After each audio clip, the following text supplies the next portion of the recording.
Well, it seems the time has finally come. Later this month, numerous United States intelligence agencies, including the Secretary of Defense and the Office of the Director of National Intelligence, will be presenting Congress with a report on aliens! Let's go, baby! Or so we thought. As we all patiently wait for the US government to blow the whistle on aliens, it seems we're going to be waiting a while here. Although the report to Congress is going to be presented later this month, who knows what information becomes public. On top of that, it seems this idea that aliens are going to be confirmed, well, I'm not so sure that's the case. People are incredibly hopeful, but at the end of the day, this report isn't focused so much on extraterrestrial beings as they are, say, unidentified flying objects, aka UFOs. Now, a UFO could be anything. A piece of space rock, a glitch in the camera systems, or maybe, I don't know, just hear me out, crazy idea, but maybe it's aliens. Today on Life's Biggest Questions, we're asking, what does the Pentagon know about UFOs? Smash that like button, and let's get her going, folks. I don't got all day here. We gotta talk about the aliens. Let's get it. I actually do have all day here because it's 9 a.m. So first things first, it seems the idea of UFOs is already going out the window. Instead of UFOs, which as previously mentioned stands for Unidentified Flying Object, the Pentagon now officially refers to these things as UAPs, which stands for Unexplained Aerial Phenomena. Why this change was so important, I really couldn't tell you, but after decades of the news, films, TV shows, video games, books, and even UFO enthusiasts referring to the spacecrafts aliens used as UFOs, for whatever reason, they decided now they want to start calling them UAPs. That in itself has got me questioning when the newer Unidentified Aerial Phenomenon. It's like another name for UFOs, and I'm like, why are they rebranding the name? That in itself has got me questioning when the New World Order will begin, but I guess that's for another video. Now, this whole obsession with UFOs, or I guess now we'll be calling them UAPs, has been around for decades, as I mentioned before. However, there was a new peak of interest after previously classified videos of Navy encounters with UAPs dating back to 2004 and 2014 became available to the general public. The videos not only excite those who've spent their entire lives hunting aliens and trying to prove the naysayers wrong, but also caught the attention of Congress, who questioned if any of the UAPs in these videos could be a potential threat. Now, before we get all excited and assume that all members of Congress are fearing of an alien invasion, it seems that's not the case at all. Instead, Congress thinks these UAPs are potentially the work of foreign enemies using new types of advanced technology that could be used for spying or who knows what. Enter Florida's GOP Senator Marco Rubio, who at the time was the chairman of the Senate Select Committee on Intelligence and included specific wording back in 2020 as part of the Intelligence Authorization Act, which required government intelligence agencies to pretty much spill all they know about UAPs. And as we know, Trump was on board and agreed to put it through, which put pressure on the agencies to come up with a detailed report 180 days from January 1st, when the deadline went into effect. Well, June 29th will mark the 180th day, and that is also when Congress is expected to be presented with some very interesting details. Or so we hope. Maybe not. In a statement to ABC News, Rubio said, I quote, "Men and women we have entrusted with the defense of our country are reporting encounters with unidentified aircraft with superior capabilities. We cannot allow the stigma of UFOs to keep us from seriously investigating this." Side note, he's still calling them UFOs, so then why are we calling them UAPs? I'm just saying, there's something with the government here is not up. Anyways, back to the quote. "The forthcoming report is one step in that process, but it will not be the last." So clearly this is just the beginning, and the US government is pressing hard. The Pentagon's top spokesperson, John Kirby, the one that does damage control when leaked alien footage goes viral, explained, I quote, "We're providing context and information that we have on these phenomena, and our focus is on, again, on supporting the DNI's efforts to produce this report." Now, as I mentioned before, it's fun that we're getting all jacked up about aliens and flying saucers, but it seems there's a bit of disconnect between the alien enthusiasts and the US government. One side is excited, thinking after all these years, they'll prove to everyone they were right all along, and the general public were the crazy ones. The other side likely thinks this isn't aliens, but more so potential threats from other countries, thus they want their governments and their people to have a full understanding of what's happening. I'll let you guys figure out which side stands where. I mean, it may actually be hard to decipher which side I was talking about, as the US government has been doing things people have been calling crazy for years, but that's not the point here, guys. Point is, it seems we got two people with a common goal for different reasons. Naturally, the media has picked up on this and is turning the report into an alien tell-all.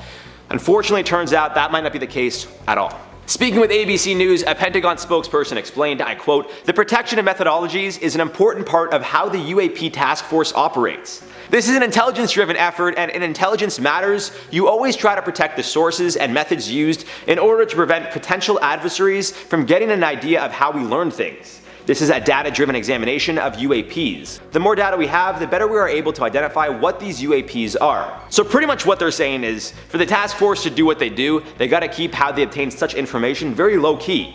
Which makes sense, especially given the vibes that I'm getting from the government that this isn't so much aliens that they're expecting, but more so that they expect these UAPs to be the work of, and I'm just gonna throw a wild idea out there, guys, not necessarily gonna reference any of the 6 sources that said these 2 countries. Say maybe it's China or Russia. So then where does that leave us? Well, more or less right back where we started, simply because the government isn't doing a great job of convincing people that these aren't the work of aliens, but they're also doing a very bad job denying it. All in all, it seems even the government is taking a stance of, we don't think it's aliens, but I mean, who knows for sure. According to the New York Times, who spoke with numerous unnamed officials in relation to the report that will be released, over the last 2 decades there have been over 120 sightings or incidents related to what people believe to be flying saucers or unidentified aerial phenomena. Most of these sightings were not tied to or related to the US military or other advanced government technologies, which raises the question not so much of what, but who. Previously, the New York Times published a report which included quotes from Navy pilots who saw the crafts with their own eyes. One explained how they saw these aircrafts move at speeds which require so much energy they wouldn't be able to last more than an hour up in flight. These things were up there for 12 hours at a time.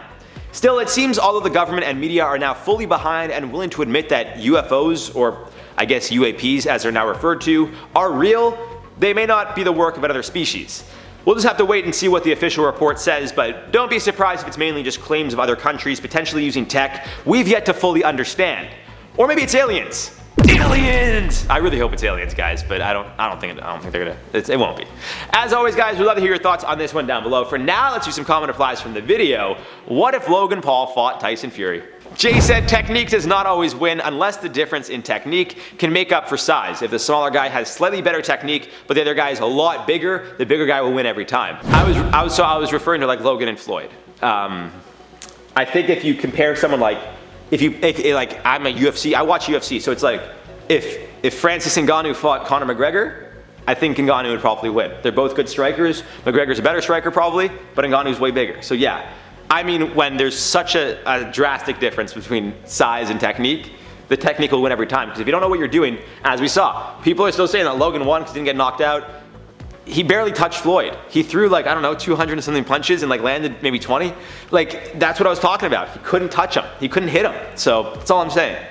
Edgar Romero said, bro, do what if he fought Canelo? I'll be very honest with you guys. I'd rather not. Like, it would be the same answer. Canelo would destroy him. That's it. Like, Fury is my heavyweight, he's much bigger. Canelo, I mean, he's not Logan's size because Logan's like 6'2", 200 pounds, but I still think Canelo would kill him. Canelo broke his last opponent's orbital bone. A professional fighter who fought and challenged Canelo for the championship belt, Canelo broke his orbital bone. This is a guy that was trying to be champion. He spent his life as a boxer and he got his face broken by Canelo. I don't think Logan would do much better. Topcat 2000 said he would get knocked out when Fury decides to finish him. I agree with that as well. I think it would be one punch. Like Tyson Fury is like, I think he's like 6'9", 270. Is that what I said in that video? 273? Like, that's not somebody you want to get into a fight with ever. Like even a screaming match, an argument. A disagreement, I wouldn't even. Alright guys, that's all for this one. I've been your host, Pepper Jared Bronstein. We'll see you guys soon. Since the early 1900s, we've seen many different versions of aliens on screen. Some of them are hilarious, some of them are scary, some of them are just normal looking people, what they call aliens, I don't know.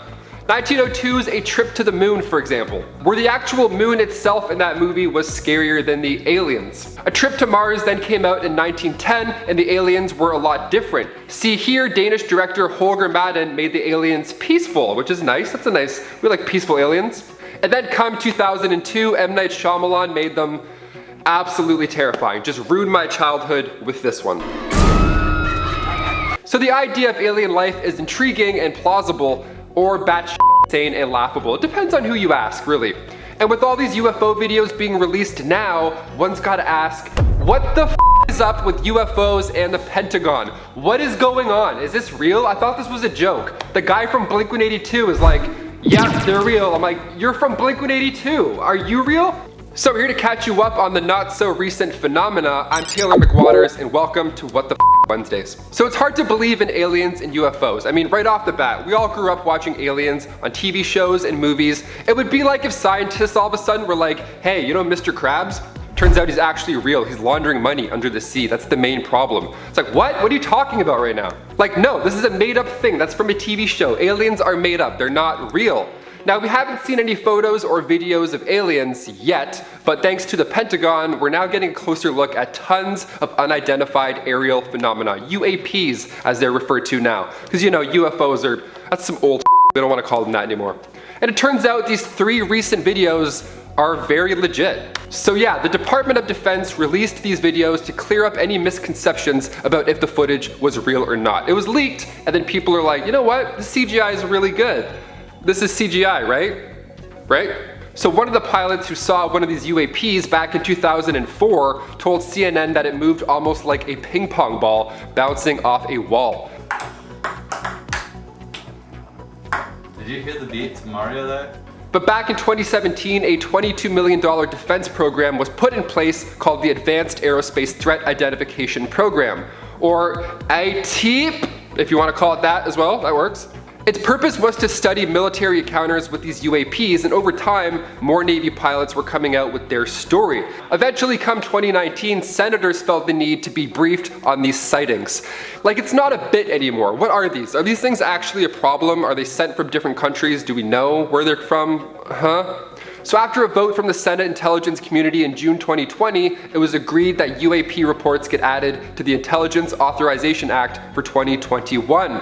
This is huge news. They're basically being like, hey, aliens, they're real, kind of, let's talk about them. They're taking them seriously, which is a good step. So this past December, a coronavirus relief package was passed by Congress, and in the $2.3 billion package was a stipulation that requires the Department of Defense and the Office of the Director of National Intelligence to release this big report on UAPs within 6 months. We got a countdown. They're like, hey guys, movie's coming out. Either it's going to home release or it's going to theaters. We're releasing this. Doesn't matter. We're out of time. So that's why more and more footage is coming out now. That's why it's trending more and more now. It's not being filmed recently, it's just being released recently. And according to the Times, these 120 incidents that were studied, the US military is actually not responsible for those 120 incidents. So who is? Now let me just say that they don't think that it's aliens per se, but they do need to get to the bottom of it because this technology in that of itself is wild. These crafts are hovering, they're moving at insane speeds, they don't look like anything that were flying on Earth, they don't get picked up by radar, so they need to know where these things came from. If they're advanced drones sent to spy on the military, it's kind of important to find out who sent them, no? Oh, a craft that can travel at 13,000 miles an hour that has no propulsion system or windows and it doesn't give off any heat signatures? Yeah, it's probably a duck. It's probably a drone or a duck. Okay, cool, say it's a drone. That's amazing. We have a drone that can do all that. Fantastic. No more Delta flights, no more red eyes. Great. People will laugh and say that first. It's just a drone, it's not that fascinating.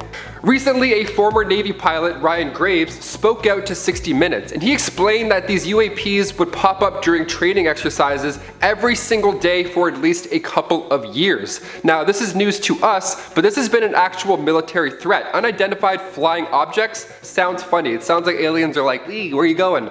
But it's scary for these pilots. Like if I'm swimming in a lake and I'll feel something, I'm like, I'm out of there. That lake. If you're flying and you don't know what's around you, flying around you, that's 10 times as scary. Maybe it's not. It's close.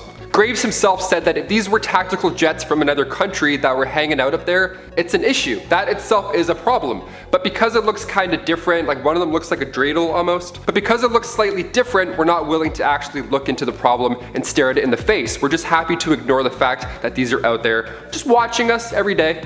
UAPs don't always have to be a flying saucer either. Nothing has to be controlling it. It doesn't have to be a ball or a tic tac or a pyramid. I mean, look at Oumuamua for example. Oumuamua was this mysterious object that flew into our solar system years ago. It was first discovered in October 2017, and it was the first ever interstellar asteroid detected by humans. That's a big deal. Comets' technical names begin with the letter C for comet, and asteroids as well, the letter A. Now with Oumuamua's discovery, they have made an entirely new classification letter, I, for interstellar. The word Oumuamua translates to a messenger from afar arriving first, which sounds cool. That's a cool name to pick for it. And also it's fun to say, Oumuamua. Oumuamua, it's nice. And scientists are leaning towards this object being a UAP or some type of alien technology.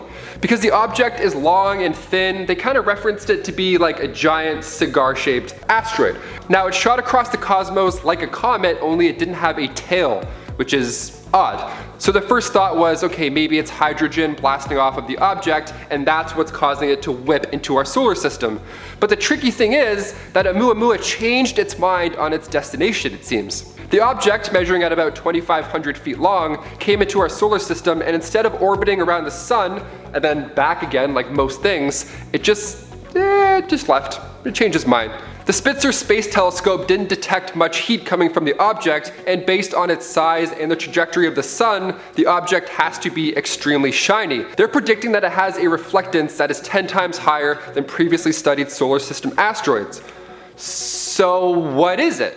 Could this thing be an interstellar visitor? Is this advanced tech that we can't even comprehend yet? Like if you showed a caveman a Nintendo 64, they wouldn't even know what they're looking at. They'd be like, this is nothing to me. What? Maybe it's one of those scenarios where we're like, oh, we think it looks like a rock and we think it's doing this, but really it's this insane shit. Maybe it's Star Trek, we have no idea. More signs point to this thing being an interstellar visitor because of its odd rotation. See, it rotates every 8 hours in like a weird way too. It's not like, spinning turd launching it through the cosmos. It's like, it's an odd rotation. It's an odd rotation, one of those odd rotations. It rotates every 8 hours, so if it was an interstellar comet, the tail propelling it at insane speeds would not let it spin like that. Like something would happen, it wouldn't just spin randomly and then just decide to off out of the solar system. Now it's also fun to look at some reports that turned out to be nothing, because those exist too. Not everything is something amazing. Like for example, when astronaut Tim Peake was aboard the International Space Station, he saw what he thought was a UFO or a UAP, but it turned out to be droplets of Russian cosmonaut pee. Yeah, it was space piss. It just reflected the sunlight and it looked cool. So all these scientists are like, what is it? It's spinning and it's shining and the reflection is, that's pee. It's just, it's on the window, it's pee, sorry. But these 3 videos that we're showing in this video are actually confirmed to be something else. I mean, look at that thing, it's flying. So at the end of the day, I'm not trying to convince anybody that aliens are real. I'm not Tom DeLonge. All I'm saying is that these sightings and the footage is verified and they don't know what it is or where it comes from. That's it, you can't argue it. But now I want to hear from you guys. Do you believe that we're truly alone in the cosmos and that these UAPs are just drones, or maybe it's a hoax, or maybe the footage is somehow fake? Or do you think aliens have been visiting us this entire time and we're just now beginning to take it seriously? Let us know your thoughts, concerns, theories, and comments down below. Thank you so much for joining us on What the F Wednesdays. I've been your host, Taylor McWaters, and we'll see you next time on Life's Biggest Questions. Peace. What an interesting question we got for you guys today. The reality is, this is a very open-ended question, as we truly don't know all that much about aliens. In fact, we don't know anything at all. We don't even know if they exist in the first place. So with all that in mind, well, I'm not necessarily going to just make this a 10-minute video standing here talking about my opinion on how we'd coexist with aliens. Instead, let's just look at how we've adapted and grown over the years as a society to coexist with things that at one point humans never had. For example, there was a time that we didn't have cars or cell phones. The first few people to use them were wealthy and it was seen as a luxury. Nowadays, depending where you live, maybe it still is a luxury, but for some, the idea of not having a car or a cell phone is actually seen as abnormal. Crazy, right? Now that's not to compare aliens to cars or cell phones, more so raising a point of how over the years, things can change significantly. And that would likely be the case with aliens. Today in LBQ, we're asking, could we coexist with aliens? Smash that like button, and let's get into it, folks. You know I'm excited. We're talking about aliens, baby. Let's go! So the obvious reality here is that we don't know much about aliens. Are they tall, thin, green, gray, big eyes, small eyes, have lasers, flying saucers? Over the years, we've seen many adaptations of aliens, whether it be in film, TV, comics, video games, or even on the radio, when, although there wasn't even a visual, the sound of a faked alien invasion drove people to insanity. Seriously, back in 1938, when Orson Welles aired a production of the theater show The War of the Worlds over the radio, some people, apparently, actually thought there was a legitimate alien invasion. Following the episode, the media was full of headlines, with most people outraged at the apparent mass panic the episode had caused. Now, this has been disputed, as it's been claimed the show didn't have many listeners in the first place. Aside from that, it was clear this was a production put on for the radio series, The Mercury Theater on Air. However, some claim that those who listened tuned into the episode mid-show, not realizing it was in fact fiction. Meaning they turned on the radio, heard an actor on the radio screaming about an alien invasion, and they too started to freak out. Even though there was no visual, they didn't even see what aliens looked like. And the fact that a fictional story on the radio, which sure at the time some people thought it was real, but that's not the point I'm making. The fact that people were so scared about something they truthfully didn't even know what it looks like. I mean, how could you be all that scared? For example, you think of a lion, its big body, sharp teeth, strength. You think in comparison as a human, we're done for. But if aliens are like 6 feet, let's say 7 feet, 100 pounds, lanky, like lanky beans, who's to say an average human couldn't beat one up if they were to even try to attack us? It's very possible they aren't the aggressor by any means as well. For all we know, an alien spaceship with 3 or 4 aliens could land on a remote piece of land and just start exploring. Upon us finding them, well, who knows what happens? Get to the chopper! It's possible they would run away out of fear, or maybe we try to capture them to understand them better. Unfortunately, when things are out in the wild, they don't like going into captivity. So this idea of us capturing aliens, that could very well lead to us going to war with them. Now maybe there is an alien invasion, but rather than attack us, they just roam around. I'd like to think both humans and aliens would adapt and learn to coexist. The same way squirrels have figured it out, at least in Toronto, they can climb pretty much anything and everything we've built to meet our needs, infrastructure-wise. I think aliens would simply learn to live among us as well. Like squirrels live in the forest, but there's squirrels all over Toronto that just live among humans. However, what they have to offer could potentially change life for us as we know it. For example, if they were to understand any languages that we speak on Earth, whether it's English, Spanish, French, Russian, it doesn't really matter. Point I'm getting at is, if there was a way we could communicate with these things, that too would be game changing. We don't know what technologies they would be capable of using. Maybe, I know there are texts now that you say something in a certain language and it like translates it and then spits that out in another language. Who's to say we can't? They don't have that for aliens. I don't know. It's possible they know all about us, how we function, what makes us tick, but it's also possible that they don't even know that we exist. Going back to how I started this video, it's a very open-ended question. There really is no right or wrong, fact or fiction, because no one can say for sure if any of this would be wildly inaccurate or impossibly right on the money. Which is why rather than saying this is what would happen, I'm trying to give you guys as many perspectives of what could potentially happen. And assuming that we were capable of communicating with aliens, well, if we can make it clear that we didn't want to attack or go to war with them, then I think we can not only coexist, but actually thrive together. Putting potential technology and even a new understanding of what's among us would only benefit the human race and potentially alien race. There are actually a handful of interesting theories or ideas when it comes to coexisting with aliens. As I touched on, it's possible that they would actually improve the human race and society in general, assuming we were to get along with them. Rather than study them, dissect them, and all that fun stuff, which realistically we would do anyways because humans are controlling, why couldn't we just respect them the way we hope that they would respect us? Perspective, folks. In our opinions, or mind, aliens would invade us, be smarter, have better technology, and blow stuff up. Or maybe they would just want to understand us the way that we want to understand them. But let's take a look at things from their perspective. Imagine you and a few buddies go on a road trip. You take a wrong turn and end up in some random country or town or city where no one speaks the language you speak and they do things that you've never seen before.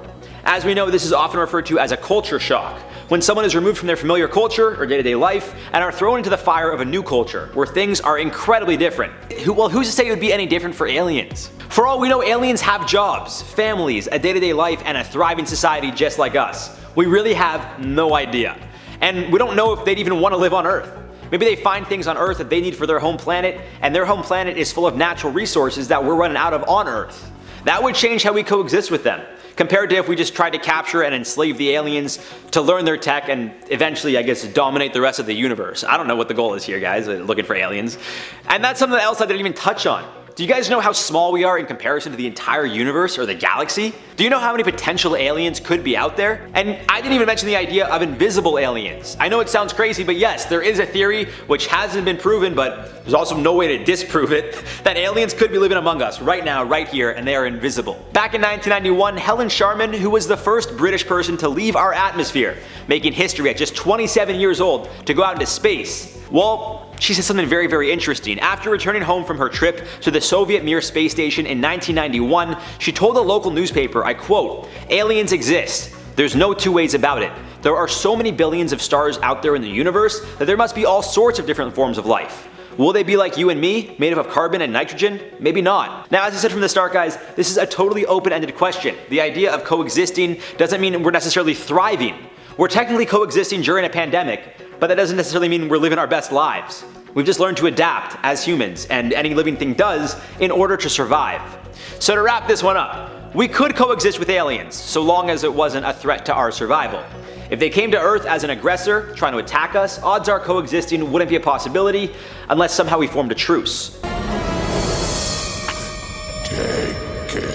If, however, they just peacefully came to explore and we were able to find ways to communicate, or even just let them do their own thing while we do our own thing, living simultaneously without harming one another, well, I don't see why that wouldn't be possible. Then again, coming to think about it, we have neighbors who can't stand each other simply because of their family's background, beliefs, culture, or religion. So maybe we can't coexist with aliens because humans are too closed-minded and judgmental. They can't even coexist with each other.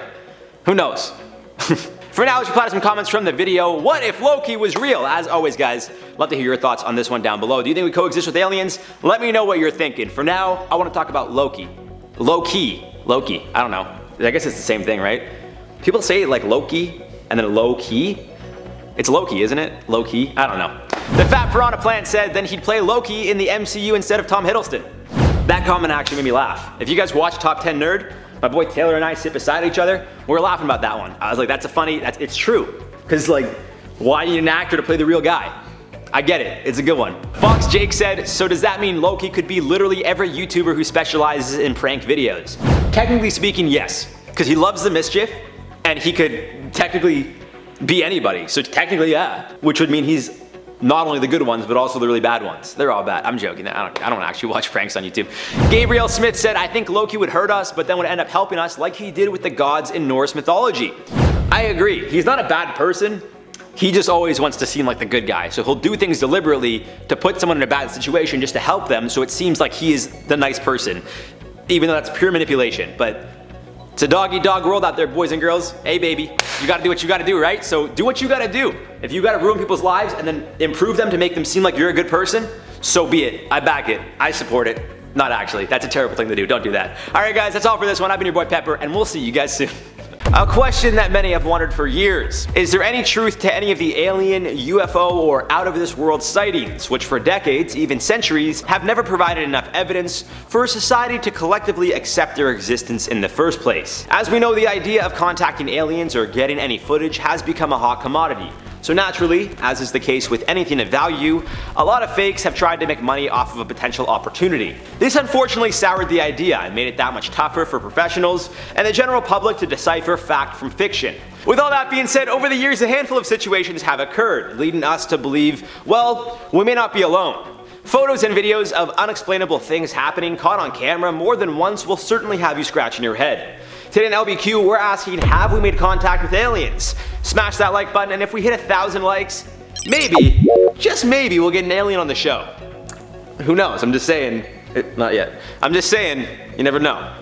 Now before we dive into this video, I want to give everyone a forewarning. By the end of things, you may never see life the same. You can't say I didn't warn ya, but as Joey Diaz likes to say, we're about to go deep. Ooh, I don't know if I want to get into that thing. So as you can imagine, this is a hot topic. Over the years, some professionals have claimed that we've made contact, or at least seen proof of alien civilizations, only to be ridiculed. Others are under the belief that aliens are out there, but they don't feel it's the right time to make contact with us. That doesn't mean we haven't made contact, but maybe it was just like brief. But there is a reason for such theories. Of course, there's also those who think the idea of aliens in general is insane, and then there's me, who thinks that even if an alien walked up to us, the neuralizer would completely erase our memory. Like from Men in Black, like the little flash and then you forget everything. Can anyone explain deja vu? Think about that. Maybe it did happen, but your memory was erased. Sorry. Sounds wacky, but I'm just saying. And no, you can't explain deja vu, because you guys are watching me. So you guys could talk to the screen all you want, but I can't hear ya, so good luck. As we all anxiously await this report to be presented to Congress, everyone is curious as to whether or not there will be any evidence or proof of aliens. Now, just because there isn't concrete proof or proof that aliens exist or have contacted us, doesn't mean they aren't out there. It also doesn't mean they haven't contacted us. It's possible we just didn't realize at the time what was going on. Oh yeah, we're going deep. In December 2020, a former Israeli space security chief explained that governments have been working together and in contact with alien civilizations, however, humans aren't ready. Chaim Eshed, the former head of Israel's Defense Ministry Space Directorate, told a local newspaper, I quote, "There is an agreement between the US government and the aliens. They signed a contract with us to do experiments here." Unsurprisingly, some didn't feel this was the most credible source, as Eshed also claimed American astronauts were meeting with the alien representatives from the Galactic Federation, as he referred to the aliens, in a, I quote, underground base in the depths of Mars. Now with all that being said, another philosopher, Adrian Rudnick, who has been researching UFOs since the 80s and claimed to have close encounters with extraterrestrials, also believes that we, as a society, are not ready for aliens. It seems he thinks as a civilization the aliens don't see us as advanced as other civilizations, thus they haven't even bothered to outright make contact with us. In his book The Assessment, The Arrival of Extraterrestrials, Rudnick takes a more philosophical approach, not focusing much on UFO data, and instead exploring the idea of what we should expect from aliens arriving on Earth and what our relationship with them would be. Now a common belief when thinking of alien contact is that we literally see them face to face in the flesh. And that's what I think, which is why my whole neuralizer idea makes sense, at least to me. But maybe contact with aliens isn't necessarily us seeing them face to face. Maybe it's not them landing a UFO on Earth and coming down a ramp with laser guns. Maybe instead us making contact with aliens is something as simple as evidence of their existence, confirmed by unexplainable stuff going down in space. As you can imagine, that's what happened, and Avi Loeb, who is known for his controversial takes, had yet another hot take, which led to him being ridiculed by some peers. However, he makes a very compelling argument. Loeb is a Harvard University astrophysicist who has studied black holes, gamma ray bursts, and other very complex yet interesting space subjects. However, just as importantly, he's focused on finding alien life, and in 2017, a potential breakthrough may have occurred. An object was captured by a telescope sitting atop a volcanic peak in Maui, which has since been named Oumuamua, meaning scout. Among the scientific community, it would be called an interstellar object, and was something never seen before. With the way it moved, its odd shape and varying brightness, as well as the speed at which it was moving, collectively it was agreed upon that this was something far beyond our solar system, kinda just passing through. Of course, it could be anything. Some space junk, an asteroid, maybe a star, aliens, you know, just whatever. To no surprise, at the time there were tons of different theories, and one of the less popular but more controversial ones came from Loeb, who, as you can imagine, suspected it was aliens. Loeb's findings alongside Harvard postdoc Shmuel Bialy were published a year after the initial discovery in the Astrophysical Journal Letters. The two potential explanations included that it could be debris from an alien civilization, or an intelligent piece of technology, aka an alien probe. And given the odds of debris from an alien civilization moving the way this thing did, well, all evidence pointed to this being an alien probe. And while writing in a blog for the Scientific American, Loeb pointed out, I quote, "In contemplating the possibility of an artificial origin, we should keep in mind what Sherlock Holmes said. When you have excluded the impossible, whatever remains, however improbable, must be the truth." To no surprise, the idea made Loeb a bit of a star, as he received a lot of media attention, and even had offers to make a film about his findings and career. Others in the scientific community were a little bit rattled by all that, as Paul M. Sutter, an astrophysicist at Ohio State University, wrote, I quote, "No, Oumuamua is not an alien spaceship, and the authors of the paper insult honest scientific inquiry to even suggest it." A phrase which was popularized by one of the most well-known astronomers of all time, Carl Sagan, says, I quote, "Extraordinary claims require extraordinary evidence." And given that for Loeb his evidence is that the other theories presented don't make that much sense, well, that's not a very strong theory. However, he argues the phase, which is often referred to as the Sagan standard, explaining, I quote, "It is not obvious to me why extraordinary claims require extraordinary evidence. Extraordinary conservatism keeps us extraordinarily ignorant." Further expanding on this idea, Loeb said, I quote, "If we acknowledge that Oumuamua is plausibly of extraterrestrial technology origin, whole new vistas of exploration for evidence and discovery open before us." Now, as crazy as it sounds, it is possible that perspective sometimes really does stop potential discoveries. Never thought of it that way, but that truly is crazy. I mean, after all, we're only human. Maybe that's why we'll never actually know if we make contact with aliens. I didn't even talk about the invisible alien theory, which, I mean, the name says it all, but really, if that was the case, how would we know? How would we know? If they were just invisible aliens, like literally right here, you guys wouldn't know, I wouldn't know, producer Chris wouldn't know, nobody would know. We wouldn't know. As always, guys, let us know your thoughts down below. Do you guys think we made contact with aliens, or is this just some wishful thinking? As you can imagine, people have their opinions.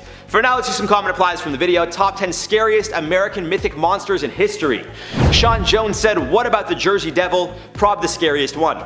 There was a few of you guys commenting about the Jersey Devil. I could do an updated video on the Jersey Devil. I was trying to include some new ones that we haven't covered on the channel. Sorry, we've done videos on the Jersey Devil. We've done videos on Siren Head, which is the next comment from Joseph Carville, who just said Siren Head. I wanted to kind of like switch it up, give you guys some new stuff, mix in some old stuff. But we could do a part 2 if you guys want, like part 2 scariest mythic monsters. That was a fun list, and you know, there's no real right or wrong because it's kind of just like they're all scary, you know? JT Taylor said Slender Man really had a year in 2015. It was more than it was a time. It was more than a year. It was crazy. All that stuff that happened, like, I think that's potentially why it makes him one of the scariest on that list, because someone actually, more than one person, like a few people, did things saying that the Slender Man told them to, and that's in itself is just messed up. So anyways guys, that's all for this one. I've been your host Pepper, and we'll see you guys soon. Bye.